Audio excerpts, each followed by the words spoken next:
जोहार झारखंड। अभी सूचना मिली माननीय मुख्यमंत्री के नेतृत्व में विस्थापन आयोग, पुनर्वास आयोग का गठन हो गया है। इसके लिए सबसे पहले पूरे राज्यवासियों को शुभकामनाएं। विधानसभा मानसून सत्र अभी 3-4 दिन पहले ही समाप्त हुआ है। 28 तारीख को मानसून सत्र के अंतिम दिन गैर सरकारी संकल्प का विषय था, जिसमें मेरा विषय पुनर्वास आयोग और विस्थापन आयोग के गठन की मांग को लेकर था।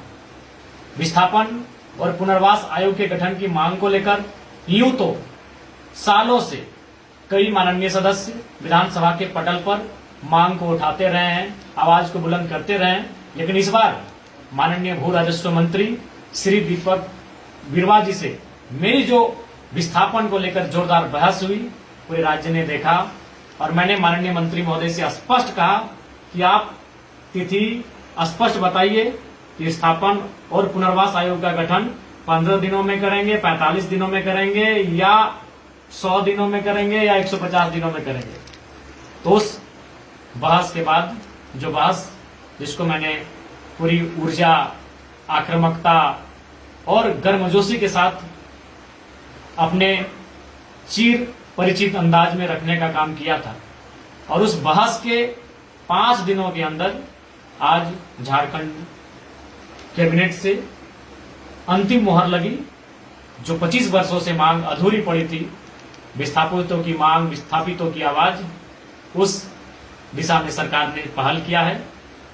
और इसके लिए मैं माननीय मुख्यमंत्री और माननीय विभागीय मंत्री को भी धन्यवाद देना चाहूंगा, साथ ही पूरे राज्य के जनमानस को शुभकामनाएं कि चलिए अंततः इस राज्य को विस्थापन और पुनर्वास आयोग के गठन का शुभ समाचार मिला।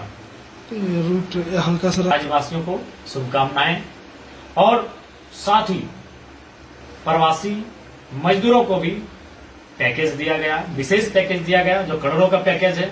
इस पर भी मैंने 3 बार विधानसभा में सवाल किया था, बहस किया था।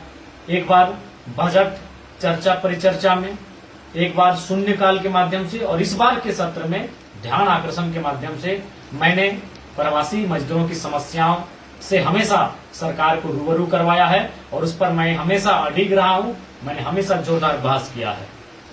तो कहीं ना कहीं, और मूल रूप से विधायक का काम यही होता है, सड़क बनाना। ये विभाग, ये काम है, इसको डीसी भी करा सकते हैं, इसको अन्य पदाधिकारी भी करा सकते हैं। डीएमटी फंड से तो कहीं सीएसआर फंड से, तो कहीं टायर्ड तो कहीं अनटायर्ड फंड से ये काम हो सकते हैं।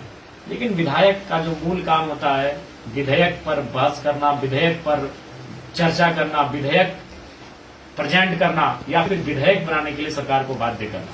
तो कहीं ना कहीं सभी माननीय सदस्यों ने प्रयास किया था, लेकिन अंतिम मुहर 28 तारीख को मैंने एक जोरदार बुलंद आवाज के तौर पर रखा विधानसभा में।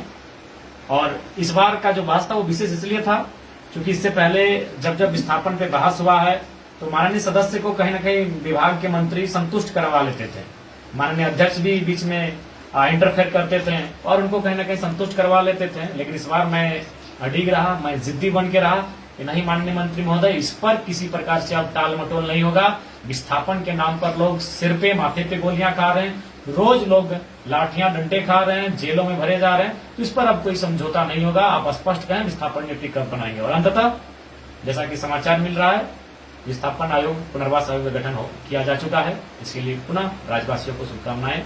जोहार।